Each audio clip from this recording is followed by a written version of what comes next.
Boa tarde, primeiro ano. Aqui, as questões que eu pus aqui, ela tem o mesmo conceito, tá? Das que vão cair na prova ângulo. Porém, é o mesmo conceito, então presta bem atenção, beleza? Nessa primeira questão, lá vai ter basicamente o seguinte, falando sobre as falésias. E as falésias são esculturações de diferentes formas de relevo, né? Que é o resultado da interação entre diferentes agentes exógenos na paisagem, tal como ocorre com as falésias. A partir do exposto da ilustração abaixo, indica a alternativa que descreve os processos de recuo da falésia. Olha só, o que nós podemos observar? Que tudo depende de um contexto, tá? Tudo depende de um contexto. Olha só, o mar, ele pratica a erosão na parte de baixo, certo? As chuvas, quando bate aqui, ela desce, pratica erosão dessa forma. Tá faltando mais algum? Claro, que é a questão dos ventos. Se é uma região alta, ela vai receber muito mais ventos do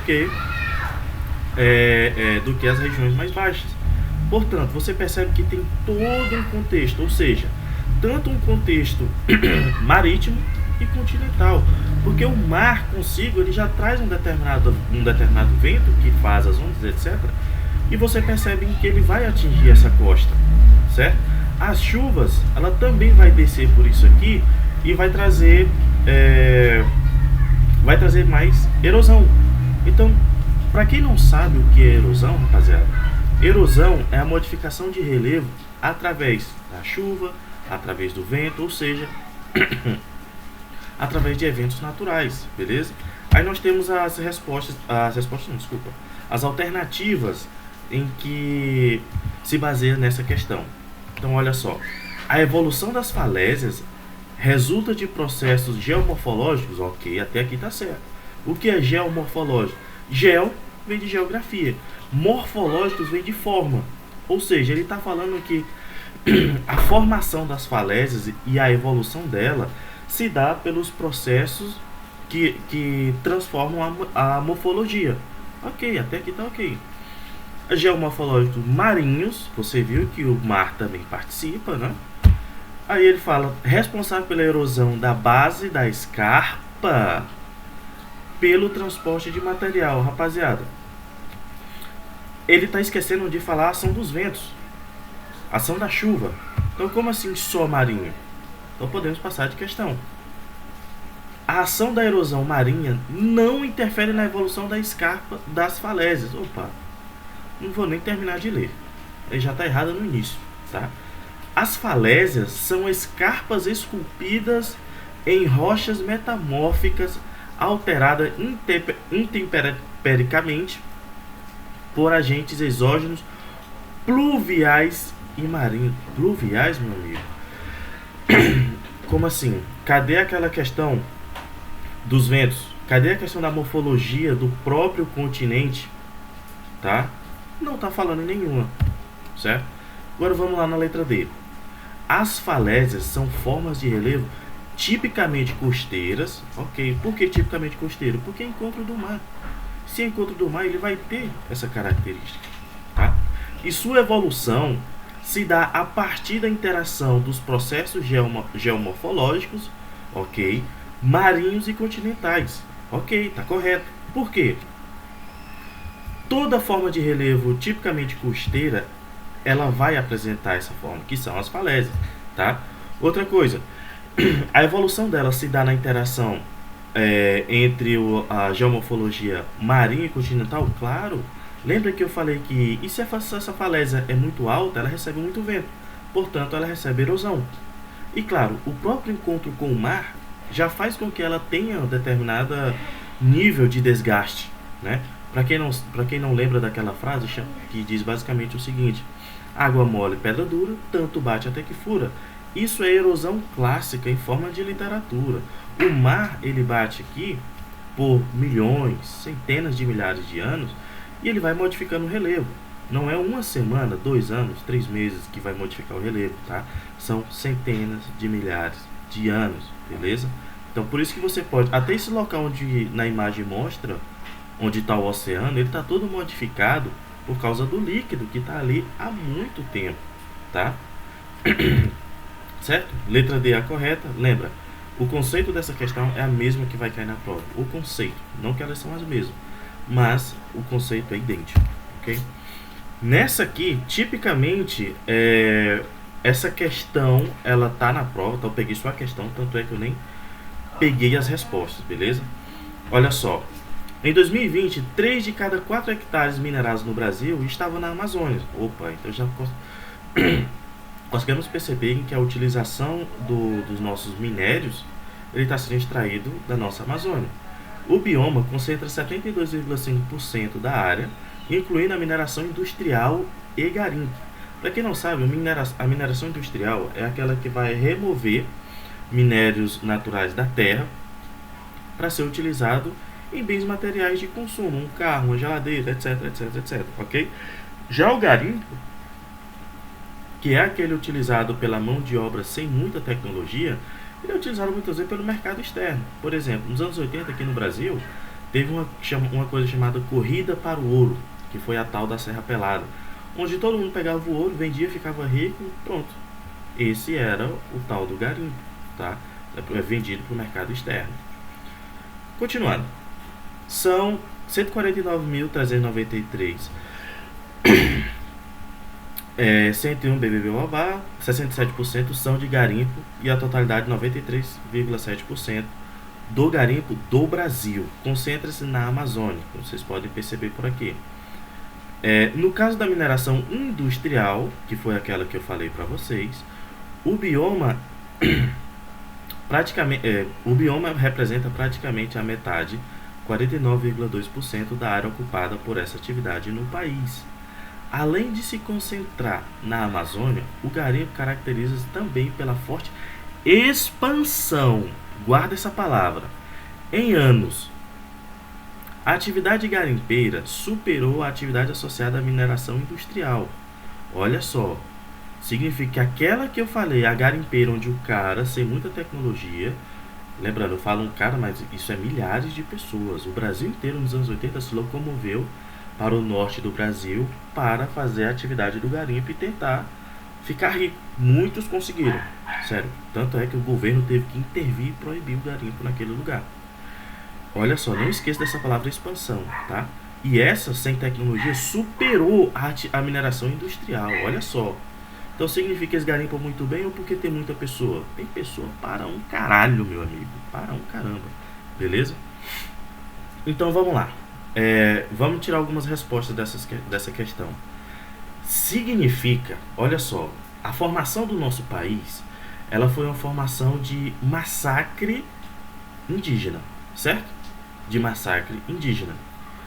Se o norte do Brasil concentra uma grande quantidade de tribos indígenas e de recursos naturais, significa uma coisa que esse garimpo sem muita tecnologia, ele conseguiu adentrar a territórios indígenas que eram preservados pelos mesmos e, consequentemente, preservavam os minérios ali existentes.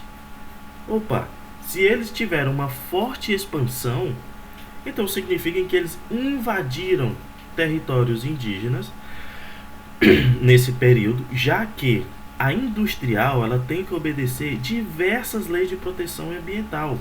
Não invadir territórios indígenas, não invadir onde tem árvores centenárias, ou seja, ele tem muito mais restrições do que a atividade garimpeira, que é aquela sem muita tecnologia, ilegal, que é escondida, que é... Sacou? Lembra que eu disse que o governo proibiu? Mas assim, tu vai ter uma grande fiscalização na Amazônia inteira. Na Amazônia inteira. Meu amigo, eles não conseguem resolver o problema aqui de Barra Velha.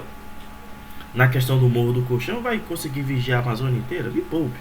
Então, dessa forma, nós podemos tirar uma coisa: que os territórios indígenas foram ameaçados e invadidos pelo garimpo brasileiro. Ok? Não esqueçam disso. Ok. Eu peguei isso aqui porque, sim, vai cair essa questão. Eu achei muito fácil. Não é qual para você definir isso, tá? Vai ter essa questão, ela vai ter todo uma história, e nessa história, nesse conceito do que são as massas de ar, vai ter uma específica.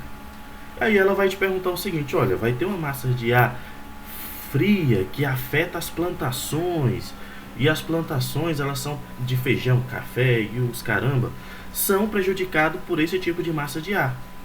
Aí ok, beleza. Se ele falou que é massa de ar fria, como assim, caralho? Olha só. São formas de. Olha só a massa de ar tropicais. Próximo aos trópicos do planeta, ok. Apresentam predominantemente altas temperaturas. Meu amigo, que altas temperaturas? Estou falando é de frio, tá? Massa de ar equatorial. Olha só o que os caras dizem. Sua formação dos oceanos as fazem úmidas. As formadas nos continentes são secas. Ou seja, existe ali uma determinada variação de temperatura. Mas preponderante a elevada temperatura. Então eu não quero saber, cara. Eu quero saber dessa aqui, ó, massas de ar polares, que vocês vão ver como MPA, que é massas polares atlânticas, beleza? Vocês vão ver como MPA, que é quando essa rapaziada se forma sobre os oceanos. Por natureza elas já são úmidas, mas aí quando elas conseguem ter uma formação nos continentes, ela fica muito frio e seca, muito frio e seca, tá? Então eu tô falando desse cara aqui, ó. Por quê? Por que é muito prejudica as plantações? Porque tu imagina, as plantas necessitam de uma determinada temperatura para a sobrevivência, porque muitas plantas que tem aqui no Brasil, elas não são preparadas para receberem poucas quantidades de raios solares. É por isso que, sei lá, uma erva daninha não se dá em zonas polares. Por quê? Porque elas não têm características para sobreviver lá. E justamente por isso, quando essas massas de ar chegam no Brasil, elas prejudicam essa plantação inteira. Porque vocês sabem, não é em qualquer lugar onde as plantas dão frutos, ou pelo menos elas germinam, não é em qualquer lugar. Beleza? Lembrando que é o mesmo conceito, é só analisarem bem. Beleza? Esse texto eu tirei da prova, tá? Popularmente conhecido como desastre natural. Olha só, desastre natural. Tem que definir bem o que é isso aqui. Um evento climático meteorológico extremo resulta uma série de interrupção no funcionamento normal de uma comunidade ou sociedade, afetando o seu cotidiano. É o que está acontecendo agora em Santa Catarina, poxa. O que está acontecendo? Invasão pra caramba. Essa paralisação abrupta envolve simultaneamente perdas materiais e econômicas, assim como danos ao ambiente e à saúde das populações por meio de agravos e doenças que podem causar mortes imediatas posteriores. Sim, mas professor, como que pode acontecer doenças e enchente? Meu amigo, o lixo, ele vai ter contato com a água. E a água, naturalmente, ela se expande e ela vai para determinados bairros e as pessoas precisam, digamos, trabalhar, ou mesmo a água invade as casas e deixa os vestígios daqueles materiais que estão contaminados, e a própria água está contaminada. Então, por algum momento, ela vai entrar pela tua pele, por debaixo da unha, alguma feridinha, e vai trazer doença. Por isso a enchente consegue ser totalmente perigosa. Eu não estou falando só lixo da sociedade, papelzinho de bombom, um curativo, não. Eu estou falando de seringas, eu estou falando de materiais íntimos, que teve contato com a flora íntima de alguém, e isso vai fazer transmitir algumas doenças, a umidade que faz as bactérias se proliferarem. Ou seja, tem todo um contexto para isso. Por isso se chama de desastre natural extremo, ok? Uma ocorrência de gênero torna um grupo afetado incapaz de lidar com a situação utilizando os próprios recursos, o que pode ampliar os prejuízos para além do lugar de sua inclusão. Entre as causas dos eventos climáticos que se intensificaram nas últimas décadas, destaca. Quando ele fala nas últimas décadas, olha só, isso entra até uma questão histórica do que é os eventos climáticos. Desde os anos 90, o homem vem percebendo, de acordo com a evolução de satélites, etc., uma grande perda e a modificação no nosso clima. Por que isso vem acontecendo? pela exploração exagerada de recursos naturais, tá? Mas ele quer saber, ele não quer saber o porquê que isso acontece. Ele quer saber o nome disso. Tá claro, mudanças climáticas. Mudanças climáticas, beleza? Sim, El Nino e La Nina vai cair, tá? Então eu trouxe novamente o conceito para aqueles que ainda não pegaram. Então, basicamente, o El Nino, tá? Ele aumenta a temperatura do Oceano Pacífico, da superfície, né? Não tem como o Sol esquentar até no mais profundo do oceano, porque nem os raios solares chegam lá. Então, o El Nino, ele aumenta a temperatura do Pacífico, tá? E consegue criar massas de ar quente que vão se locomover para os continentes, inclusive o nosso aqui na América do Sul. La Nina, ela está caracterizada pelo resfriamento das águas da porção equatorial do Oceano Pacífico.